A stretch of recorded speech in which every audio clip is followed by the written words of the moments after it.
Hey, what's up, rock stars? It's Rox with a little bit of talk about what's at the top of the blog, so let's get to it.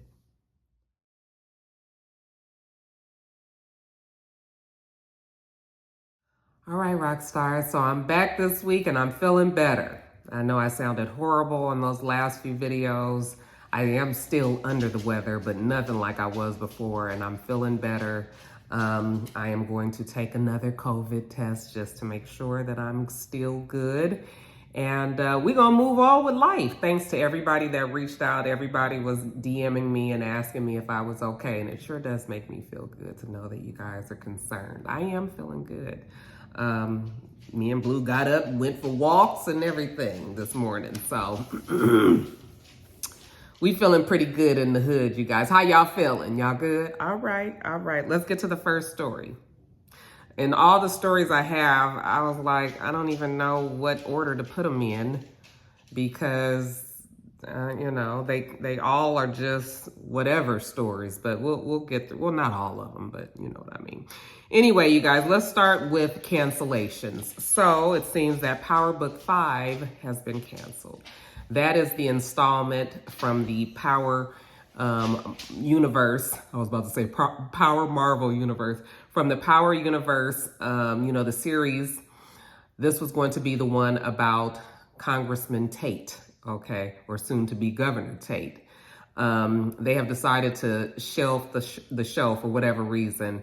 I think that maybe it's because we've had enough of the Power universe. I mean, we have Kanan's show, we have Tommy's show, we have Tariq's show, and now they were going to do Tate's show, which, you know, even though he was a character that was interesting enough on Power, I'm not sure if I want to watch a whole show about him. It was interesting that they picked him to have his own show. I mean, I would have loved to have seen it because we all love to see Lorenz Tate on the screen in whatever capacity that we can, right? But I wasn't really sure how the show was going to go. I was still going to watch, though, because I was hoping that I would like it more than I like Kanan and Tommy's show. If I were going to put the spinoffs into order of how I like the shows, I would put Tariq's show as first. I would put Kanan's show as second. I would put Tommy's show as third. And Kanan and Tommy's show is far, far, far second and third, okay? The shows are not that good to me. But, you know, hopefully this season with Kanan might be different. I have a feeling we're going to go through a lot of emotions with Rocky. I keep wanting to call her Rocky, but it's Rock. I have a feeling we're going to go through a lot of emotions with her. And I think that, like I said in my review, that we're going to end up not liking her. Very much like how we don't, you know, people didn't like Ghost. Because I guess you can't really be liked when you are in, you know, when you are a crime boss, when you are a major drug dealer and you've got to make these decisions that, you know, aren't always likable. So, and you can't really serve two gods. So you can't be a likable drug dealer, I think. If you're selling drugs in a community and people are suffering and dying and going to jail and all that, it's like, how do you reconcile that? You know, so, I mean, it's a given. We are definitely going to feel a way about Rock.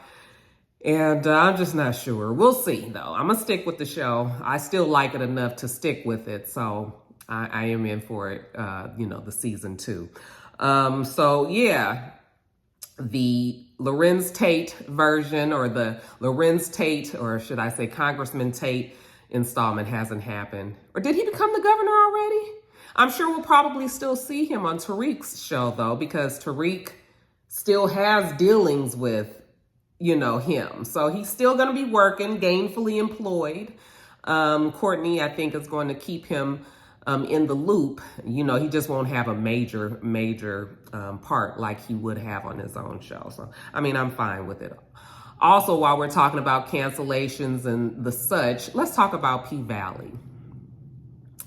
You guys, it really doesn't feel like, I just hate to feel negative because I want to put positive things in the universe when it comes to P-Valley. It's such a well-written, well-acted show. it has touched many of us. It's humanized characters that, you know, many times we would have looked at maybe differently. So it's a well done show. And I just have a feeling that it may not come back. And I say that because, one, we don't have a renewal. Two, the way that the show was ended, it kind of felt like they were closing up some of the storylines, but also left a little bit open just in case. But I feel like it was a big just in case, all right? And more so that they were kind of trying to wrap some things up.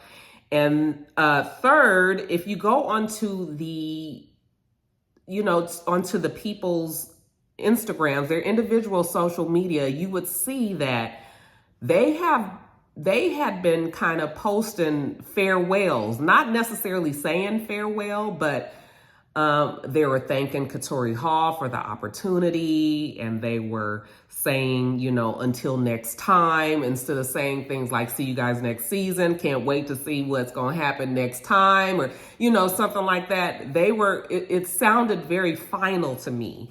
And I noticed that on Shannon, who plays Mississippi, I saw that on her Instagram, and I saw that on Jay Fonz's Instagram, the person that plays Lil Murda, and I saw it somewhat on Brandy. She didn't necessarily say thanks for the opportunity or anything. Well, she did, but it's just something about the way that everybody has been wording their memories of the show as if they weren't going to be doing it any longer. So that's why I was just sort of like, and like I told you guys, it doesn't take this long to renew a show. It does happen, and I'm going to be really, really happy if 6 months down the line they come telling us that they are renewing the show. I think that many of us will be, but I also feel like, you guys, this might be the time where we have to just go on and accept that it may not happen, which is a shame because there's really some bad shows out there that keeps on getting renewed. I can think of many reality shows, even though it's not comparable, but you know what I mean? Like, they keep on returning. And then when you get a good quality scripted show, it's not even given a chance. Now, I do know that they've been in litigation because of Nikki Gilbert's lawsuit against the show. Remember, they were saying that she is suing the show because they stole the concept from a stage play that she had. I never saw the stage play. Many of you guys did weigh in last time that we talked about this and said that there are some similarities there, so they could see why she would have an issue. And we haven't heard much more about that lawsuit. Definitely everybody attached to the show has been mum's the word on that lawsuit. So if we've heard anything about the lawsuit, it's only come from Nikki Gilbert. Okay. But some people are speculating that might be the reason why the show has not been renewed, because Starz is wrapped up, and Lionsgate is wrapped up in this lawsuit. So that could also be a reason. But yeah, I'm not feeling hopeful. And that really, truly makes me sad. What I do know is that everybody has been hustling up other jobs. Okay. We've seen Mississippi. I think she's in Future's new video, and I think she has another show lined up. And, I think that Brandy, the one who plays Mercedes, she has another show that she's already on. Jay Fonz, what is his real last name? I can't even think the real name. I'll put it on the screen though. He is from Broadway. He's a Broadway trained actor. And I'm sure he can always go back to the stage. And, Nico, the one that plays Uncle Clifford, is a very talented actor. I believe that he's opened many doors for himself. I think he'll be fine. And many of the other actors on the show, I think that everybody is going to be fine. I think that this was like a really good spotlight that showcased their talents and let us know who they were. And, I don't think that this will be the last that we see of them, but it really is a shame if the show doesn't come back. Like, that show really needs to come back. And I told you guys a while ago on Twitter that I was worried, and everybody's like, oh no, Roxanne, don't worry about it. You know, it's all these views. I said, but the views that's showing up is very, very low. Okay, because evidently they only count the views that are live. I mean, you know, the actual show time of the show, and they weren't, or whatever I was looking at wasn't showing like, you know, other streaming services and other things that people might be watching. I don't know if those numbers are even getting counted. I don't know if the Nielsen scan, you know, that actually watches what people and tallies up the number of what people is watching on TV. I don't know if they even count any of that, you know? So it's a lot of things that play into it. I'm not well versed on any of that, but I just, man, I be worried. I just be worried, but I'm not going to think about it anymore. I'm just going to pray that it comes back. But I'm just telling you guys that I think that we need to prepare ourselves. Okay. Now, if you are connected to the show, because I do have a couple of people that I think mentioned that they were like worked on the show in some capacity, not any of the higher ups or anybody, or maybe you were. I don't think you were, though. No offense, but anybody that might have some insight on what's going on with P-Valley, you are welcome to leave it in the comments below. Correct me if I'm wrong. If, you know, this is just a stage of them going through contracts, because people are saying that they are negotiating as well. I don't know why it takes 10 weeks to negotiate, but maybe it does, okay? Whatever it is, if you know anything different, or if you just want to give me some hope, y'all go on to leave it in the comments below. Another reason why I think maybe the show may not be returning, we've got Autumn Night. I think the girl's name is Elarica. She is the girl that plays Autumn Night. She won't be returning to the show because she felt like Autumn Night, Lakeisha Savage, Haley Colton's story was told and done. But a part of me feels like maybe she was just like, I'm gonna say I'm leaving this show before they tell me that it was canceled. You know, it's kind of one of them things where you don't want to get fired, so you quit before they can do it. And so it was like sort of that same scenario for me. Again, I might be wrong, but that's just kind of the feeling that I got. And everybody was just so happy that Autumn Night wasn't returning, that nobody was looking at the other side of that, which was that, I mean, maybe nobody is returning, you know? But I just really do hope that the show returns. I'm just going to keep on saying that. What do y'all think? Y'all feel like the show is coming back? I mean, if you do, like I said, leave that all in the comments below. Let me move on to the next.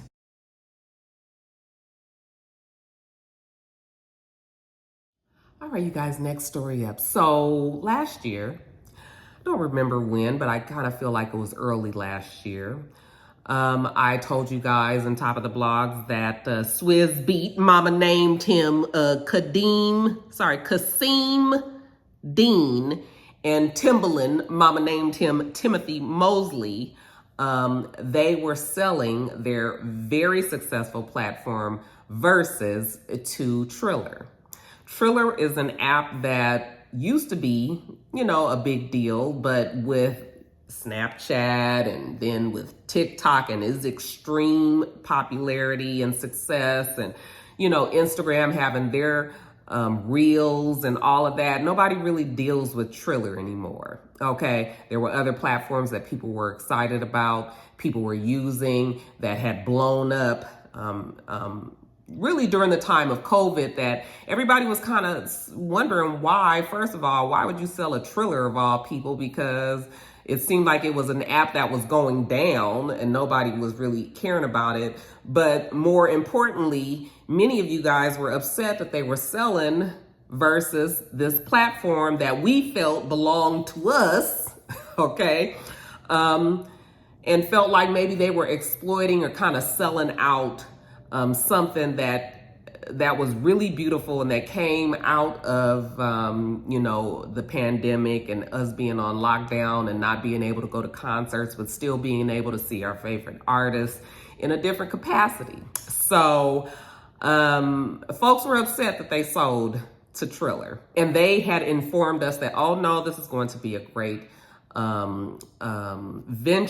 the two of them coming together, or the three of them coming together, that they also were going to give some money to the people that had already performed on the Verzuz platform, the official Verzuz platform. Because remember, it came about when it came about after it had been going on for a while, and then all of a sudden Timbaland and Swizz just took it over, and then it became their Verzuz thing. Okay, so the people that had officially been on while Swizz and Timbaland were in charge, they were supposed to get some money from it, and it was going to be all this shit that was supposed to be really good about this merging.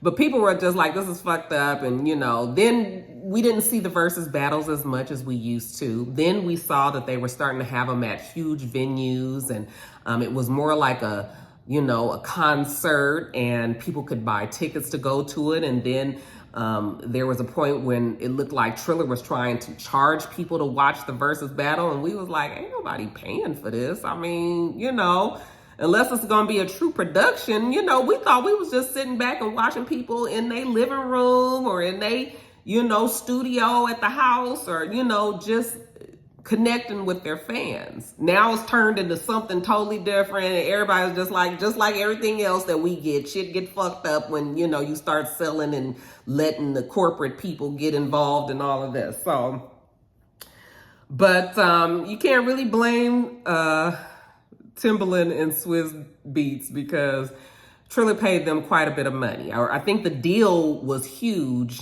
I want to say, don't quote me because I didn't put this initial amount on, but I want to say that they got like $10 million or something like that. I might be totally wrong, but I don't know why 10 million is sticking out in my head. Okay. But apparently the way that they had the deal set up, now Swizz Beatz and Timbaland say that there were no conditions, that when they entered into this deal with Triller, that there were no conditions, and Triller was supposed to make these payments to them. They had broken up the payments of the buyout, over time. So apparently they did get their first payment, but they were supposed to get a second payment at the beginning of 2022. The payment didn't happen. It was supposed to happen in February. And then for every month from February, for 10 months, they were going to get, I'm sorry, okay, let me back up. They were supposed to get $18 million in February of this year. Okay. And then for every month for the next 10 months, they were going to get a payment for $1 million from Triller until it reached $10 million. And that will have completed the payments that they were supposed to get. Okay. But they say that they haven't gotten any of those payments this year. So now they are suing because they want their money. Well, Triller is saying, listen, we've paid them what we were obligated to pay. They've gotten cash, and they've also gotten stock in the company. And, we've held up our end. They haven't held up their end. Now, they're saying that there was no conditions, but Triller is saying that they said that they were supposed to bring all of this, razzmatazz to the platform, and things were supposed to happen and all of this. And Triller is saying it didn't happen. Okay, so what it looks like is we're going to have to go over the contract with a fine-tooth comb when they go to court, and we'll see who gets the money, what happens, if Triller is responsible for sending them those payments, or if Swizz Beatz and Timbaland have a case. Now, Triller apparently has had some money issues recently, and they've had some employees and other things that have happened where the money hasn't come out like they said that it would. So Triller might be having some financial difficulties, and maybe that is the reason why they haven't been able to, get these payments out to Timbaland and Swizz Beatz. I don't know, child. I just was like, what the fuck you sold it to the people for in the first place? I mean, not what the fuck, because $28 million is a whole bunch of fucking money, okay? Especially when you ain't really had to do nothing. Like Swizz and Timbaland, they took over that platform, and really, what did they do other than use their connections? I mean, I will say they use their connections to get bigger artists to come to that platform and to that battle. A lot of those people that we ended up getting on Verzuz probably wouldn't have happened if it hadn't been for Swizz and Timbaland. But I also know that it was such a huge force. Verzuz was big. Like, people were really planning to sit and watch these battles, that maybe people would have still come to the platform even if Swizz and Timbaland weren't involved, you know? But, you know, this was good, easy, fast money for them. Like I said, and they didn't really have to do much other than make some phone calls and ask these people to you know, come perform. And now they just like, yeah, you gonna give us our money. Cause this shit said, there were no conditions. Triller begs to differ. So we'll see. I haven't really watched the Verzuz battles as much as I used to. That last one was such a fucking classic, though. The one, the Battle of the R&B Stars. Oh, shoot. And I meant to actually put in my notes, and I forgot, but they're saying that Mario is now the headliner for the,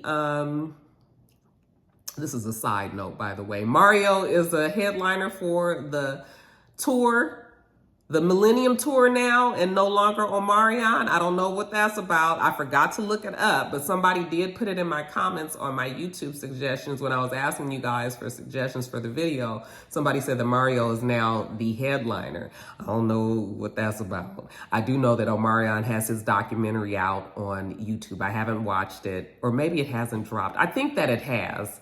But if it hasn't, it's coming soon. But they have been showing clips, and one of the clips they recently shown was that, I'm sorry, I was interrupted. So anyway, in the documentary, or in this segment of the documentary, Omarion is showing a part when Raz B was having like a meltdown at one of the concerts.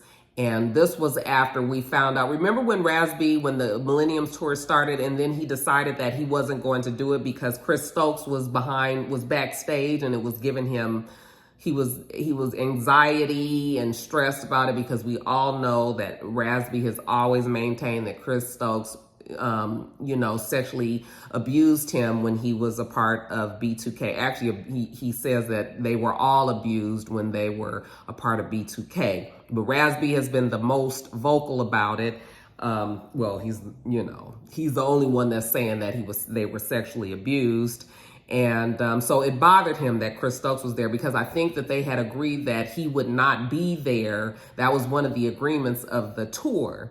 Okay, if Raz B was going to participate, that he wouldn't be there. But anyway, he was there. He got upset, said he wasn't doing the tour. Okay, well, now Omarion is saying that Raz B was triggered when he finally agreed to come back on the tour, because J Boog had on a shirt that said, "I don't feel safe," which is what Raz B had said originally when he pulled out the tour initially. Okay, so Omarion is talking about the behind the scenes. And listen, the bottom line is, I think everybody in that show has been traumatized and damaged. Okay, whether or not they rolling with the punches, or if they were true, you know, or if they have been negatively affected. I think that all of them went through something.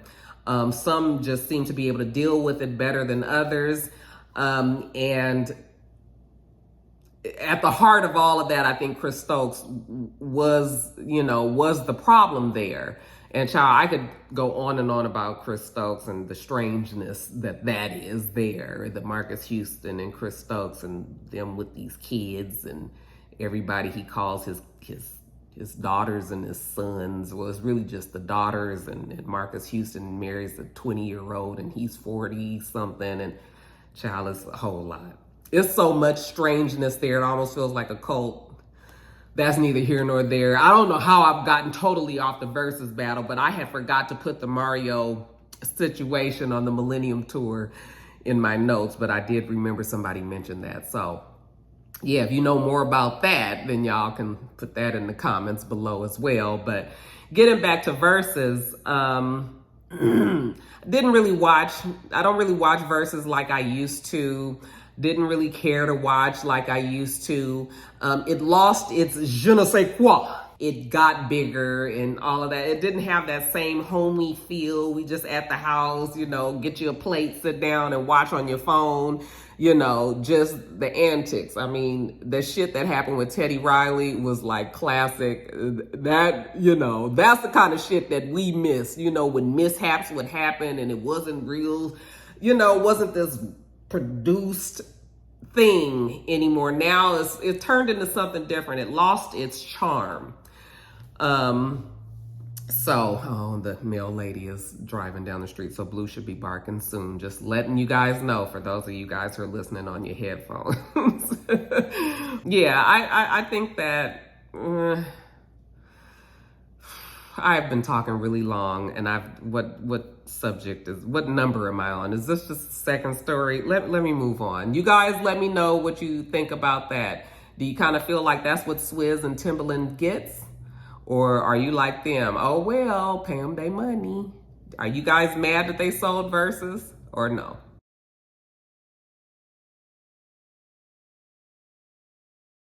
All right, you guys, next story. So after I posted my last top of the blogs, or the top of blogs where I was talking about Neo and his wife, Crystal Renee, breaking up. Remember I said in that video that I thought that either he had gotten someone pregnant or he had given Crystal Renee some sort of disease, a sexually transmitted disease. Here we go. You know, Mr. Mayor, he got to check on, he got to see what's happening. Just 1 second, you guys.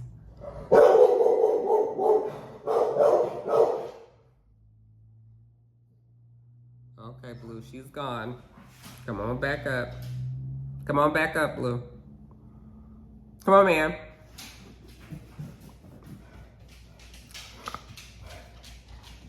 You sure did tell that mail lady, didn't you? I know that's right. I know that's right.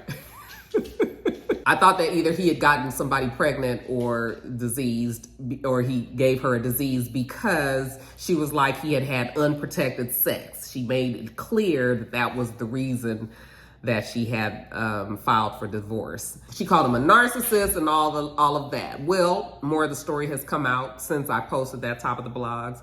And we did find out that not only did Neo impregnate another woman, but he actually had a 1-year-old or somewhere near a 1-year-old child already. Now, if you guys remember in that story, Neo and Crystal had just gotten married a few months ago, okay? Remarried, because remember they were going through a divorce, and then they came back together when COVID happened so that they could quarantine together so that he can be with his kids, and they found themselves falling back in love with each other, and they re-engaged and they got married again. Well, all of that was going on, and he still managed to get somebody pregnant and have another child. So in that 1 year that this baby had been alive, she thought that she had gotten her man back and that they were getting remarried and that life was going to be good again, and that she, you know, that Neo had changed his tune. But I think that's the reason why she called him a narcissist, because she was just like, I mean, how do you go through all of that with me, but then you still are out there having sex with people and producing a baby, child? So I was just like, yeah, that is a lot, okay? And she decided that she couldn't do it anymore. And I mean, I guess nobody can blame her for that, right?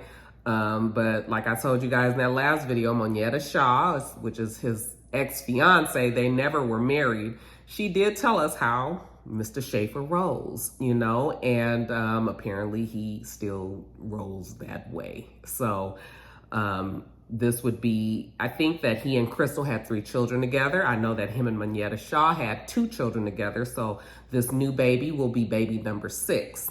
I don't think he's denying the child. He's just asked everyone to give him their privacy, okay? But the story's out there, and I mean, it is what it is. There's a baby out there. The baby mama has surfaced on social media. I didn't get her name, or any of that, but I did want to let you guys know that, yeah, I was right. I mean, it was a baby.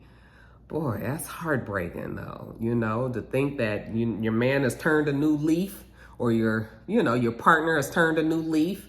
And for something like this to come out, like, I don't understand. Like, why didn't he just stay single? But he wanted to still be with her, but he still wanted to do what he was doing. Like, that is definitely the definition of a narcissist, right? But yeah, so anyway, that's enough on that story. Let me move on to the next. Child, I feel like I'm in pontification mode today. I've been so under the weather all week that I feel like I got a whole lot of energy to talk.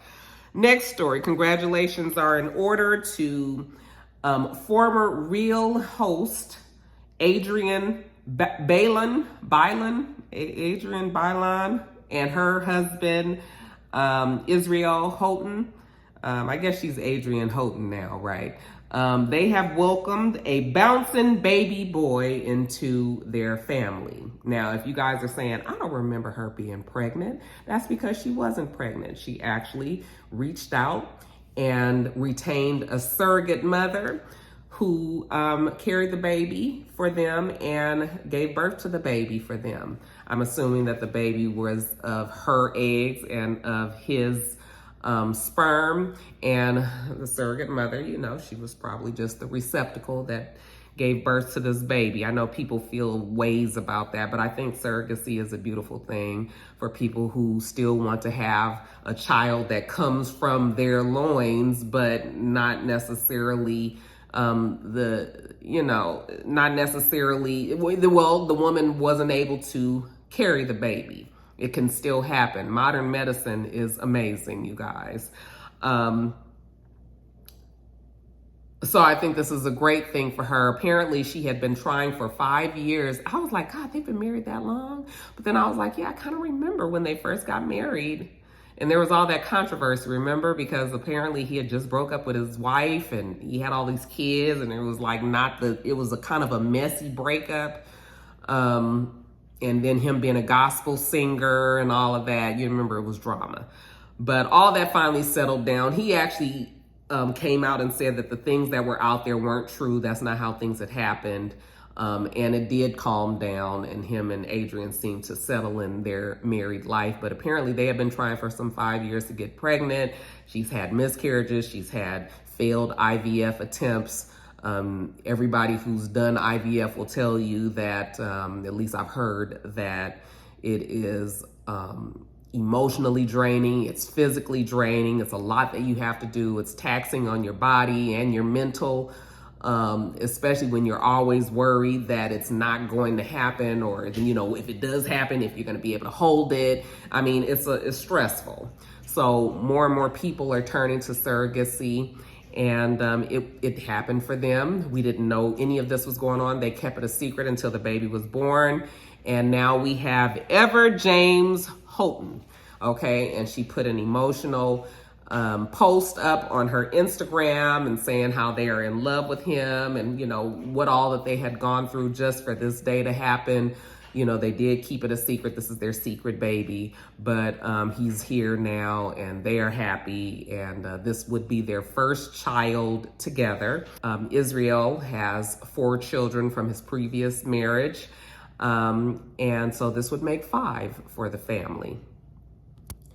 Child, I can't tell you how many times the spam risk has jumped on this phone since I've been doing this video. What the fuck? I mean, I swear I must get about 20 spam risk phone calls on my phone every damn day. I'm over it. Anyway, you guys, congratulations to the happy couple.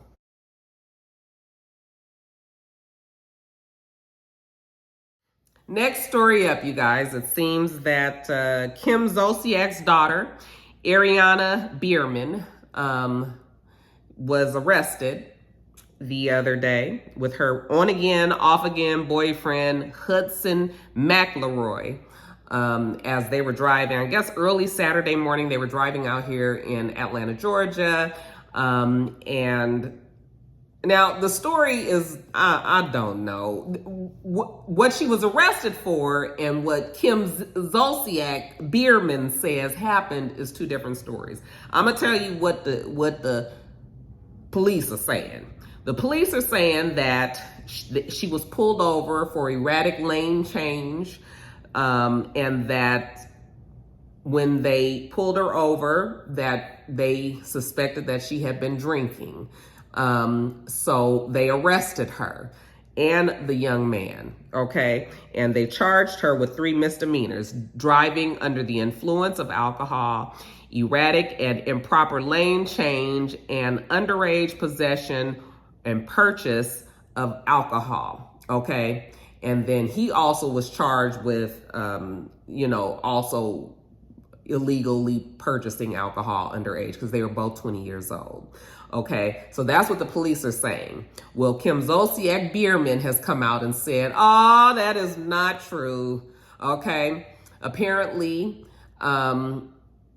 they had gotten into a minor fender bender. Now, the police report don't say nothing about, I mean, not the police report, but the accounts that are on the internet doesn't say anything about a fender bender. But Kim says that there was a minor fender bender, that she had pulled over already, that when the police got there, they felt like she was acting strangely. She told the police, allegedly, okay, what KimZ'sDaughterDUI is saying, but they're saying that she told the police that she was anxious, she was nervous, she was scared, wound up because of the accident. The police, Kim says, automatically assumed that she had been drinking. Okay, now I don't know. We don't do blow tests anymore. We don't do, walking the straight line and saying the alphabet backwards, even though I could never do that sober. So I don't know who could do that drunk. But, excuse me. I don't know if there was an actual blow test done or whatever, but Kim is saying, no, she wasn't drunk, and the police just automatically jumped to conclusions and that they were going to fight these charges. So we all know that KimZ'sDaughterDUI is great at lying. Okay, not saying that she's lying in this situation, but I'm just saying she's always had a way of twisting the words and, putting her own little spin on things. So this could be a classic case of Kim just doing that. This is her child. She wants to protect her, make sure, her name ain't out there in this way. So, I guess we'll just have to wait and see. But right now, she got 3 misdemeanor charges for the DUI, erratic lane change, and buying alcohol underage. And we'll see what happens there, okay? Child, I tell you, you ain't never finished being a parent. These kids become young adults, and then they become old adults, and you know what? As long as your parents are still alive, you still, in some kind of way, getting taken care of by your parents, child. I know I called my dad for many, many things, just to hear his voice and hear him give me some good advice and things like that. So, the job is never over. So, I understand, I get it where Kim is coming from, but we also have to hope that her child, wasn't out there and doing something that could have gotten her boyfriend, or anybody else on the street killed. So that's the main thing. Good thing that they are safe, but it could have turned out a whole lot worse. So, we also have to keep that in mind. But yeah, you guys, Kim says that the police is lying on her baby. What y'all think?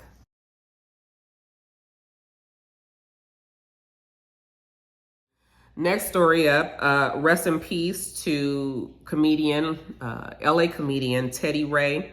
Mama named him Theodore Brown. He died.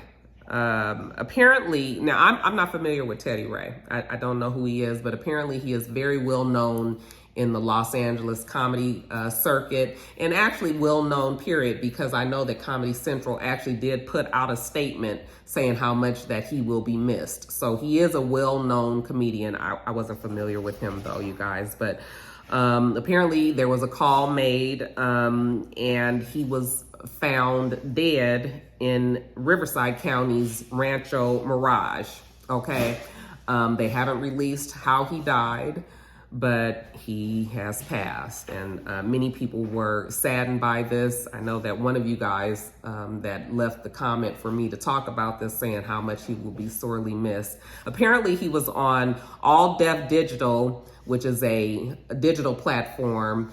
There was a show on there, and that he played a bailiff on the show. I think it was called Cancel Court.